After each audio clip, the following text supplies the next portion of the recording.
বাংলাদেশই তো আমাকে বাসা। আচ্ছা বাংলাদেশে হইলে যে জায়গা তোমাকে বাসা ওই জায়গার নাম কও। মায়ের খাইবি। মাইর খামু মানে মাইর খামু গেলে গিয়া জায়গার নাম কইছি, জায়গার নাম কও। এ নবরি এ কইতাছি না মাইর খাইবি। আমিও তো কইতাছি তুমি আমারে শুধু শুধু মাইর দিবা গেলে গিয়া। হ্যাঁ আমি তোর মাইর দেওয়ার কথা কইছি, জায়গার নামই হইতাছে মাইর খাইবি। এটা আবার কোন জায়গার নাম হয় নাকি? আমি যাবো না তোমাকে বাসায় দাওয়াত খাইতে। আইবি না মানে আইবি না কি এর লেগে? হ্যাঁ এত দূরে তোমাকে বাসা আমি যাবো না তোমাকে বাড়ির দাওয়াত খাইতে। আরে এত দূরে কই, আর একটু আছে। আচ্ছা তুমি ওই যে গার্লস হাই স্কুলটা চিনো না? Girls high school. হ চিনি তো। আচ্ছা তাইলে গার্লস হাই স্কুলের সামনে বড় একটা বিল্ডিং আছে, দেখো নাই? হ ওই বিল্ডিংটা তোমাকে। আরে না ওই বিল্ডিং আমাগো না, ওই বিল্ডিং এর পাশে দেখছো একটা পাক্কাওয়ালা বাড়ি আছে। আচ্ছা তাইলে ওই পাক্কাওয়ালা বাড়িটা তোমাকে। আরে না ওই পাক্কাওয়ালা বাড়ির সাথে একটা টিনের বাড়ি আছে, ওইটাই আমাগো।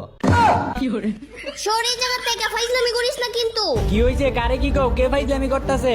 আরে আমার ছোট ভাই কি জ্বালানি জ্বালাইতাছে, বড় জ্বালাইতাছে সরেনতে। এ শালা থাক চাইরা দে, ফাইজলামি করিস না, আমার বোর্ডারে জ্বালাইস না তুই আমার